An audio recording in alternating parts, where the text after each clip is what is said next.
Good morning and namaste, everyone. This morning I received a call from Guruji, and she helped to explain the tarot reading that basically I did for myself yesterday and really made it a lot clearer. And so, because the way that I was seeing it and the way that she described it is, like she said, she can be more objective with these things, quite obviously. And when someone is looking at their own cards, many times they do tend to draw it into some of their own story and personalize it. And so she was able to see it from that light of objectivity and shed a bright light on it. So now it makes sense in what she was saying, as usual.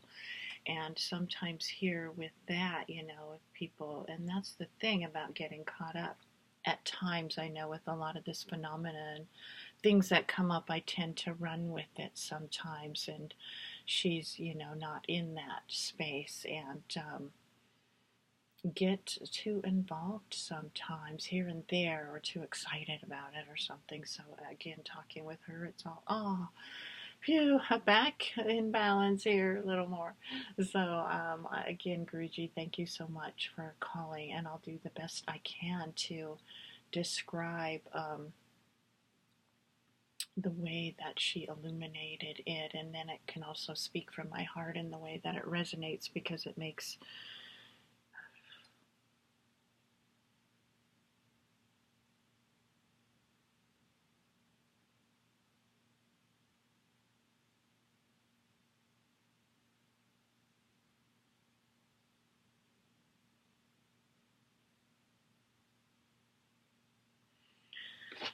sense. Okay, so you can see I'm just getting slammed these days, and then yeah, okay. So I'm gonna do the best I can to see if the words can come out right. We'll see if much does come out.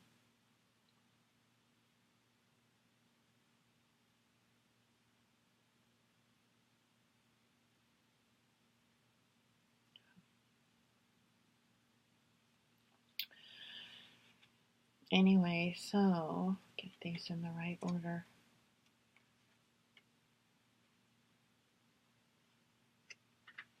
So I'm going to put them up here again, the three cards. You can see the first one is the stars, and you can see the web there. The way that Guruji described it was that that's like the yantra, and how at first when you're starting out on the journey, you see all as connected. Um, and that's really where most and many start, is just looking at all those connections and then going deeper into the center like that. So being pulled more into the center, more and more of that yantra, that bindi. The second card was the warrior woman, and as she spoke, and this just really resonated, and it clicked later when I looked at this picture, and I'm sure maybe it was really obvious to most, but that this is like Kali, and you can see it so perfectly with the knife there.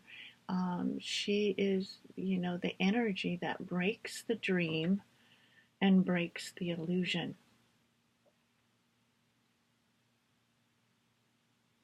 And the next one, the vision quest, is going, into that solitude. It looks like, this one is outside, or more like in the cave of the heart, and going deeper within themselves. And then, Kali is there, and she is the one that breaks the dream, breaks the vision, cuts them, breaks the phenomena.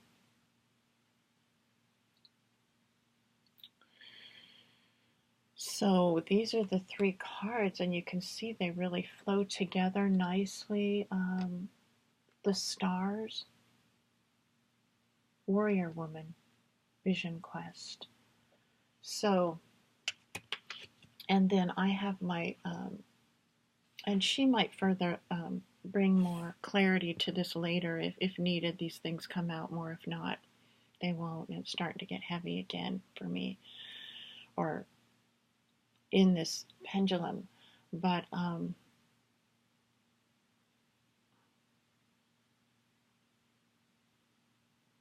she'll bring more clarity if that's needed. But she did describe this particular way that this was set up and the way that the pendulum was pulling as being a tantric type of path.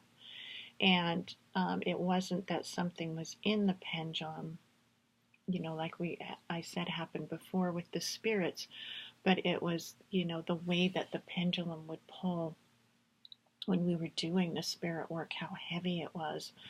That was just showing that the tantric path to the heart was more the type of path that was being described by this set of cards. And then also the Rudraksha bead, which is indicative of more that Kashmir Shivite tradition, which has to do, and this is something that I know when Guruji talked about it, I just couldn't quite, because the way that, and again, it wasn't what she was saying, it was here, not getting a light bulb yet with this, and it has to be experienced, bottom line. But the way that she would describe the Kashmir Shivite tradition in terms of, with going in fully being absorbed in that is as being one of the ways. And then when one comes back, and again, Guruji can give further description or correct any of this coming out, but that all is an illusion. And then the other way would be more with the Kashmir Shivite is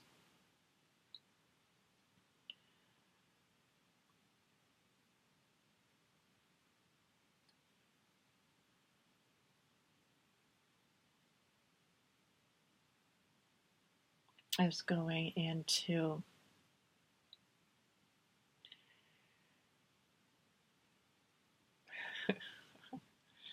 okay, something's coming.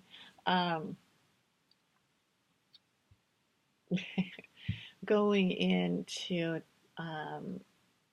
that bindi, that center point of clarity,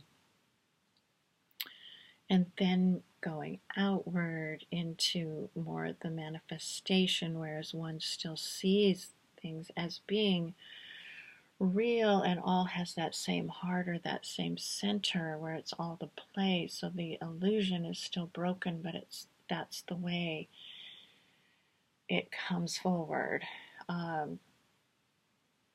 So that is, I just wanted to bring this out, and she did describe this journey as also being like a shaman journey, where sometimes that type of journey doesn't come.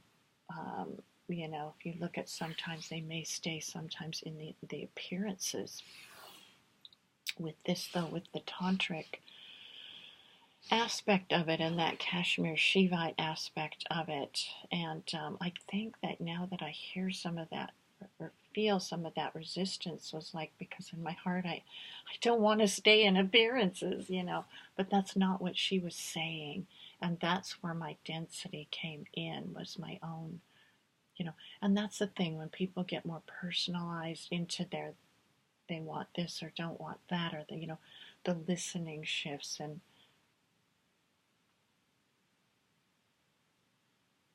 And I could just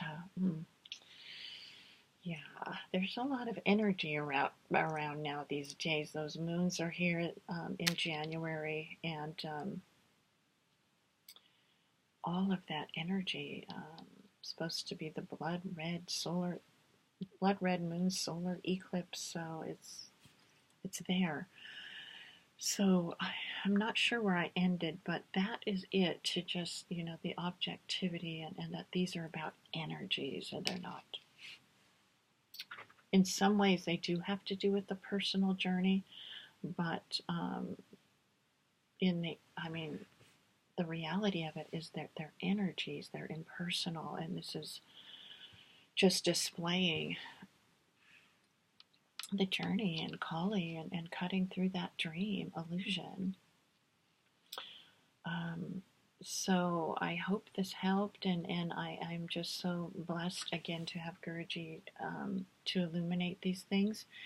And I'm going to put this out there now as part 2 of this Native American Tarot Rude Raksha bead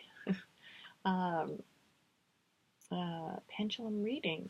Okay, so I hope this was helpful for some, and thank you so much. Namaste.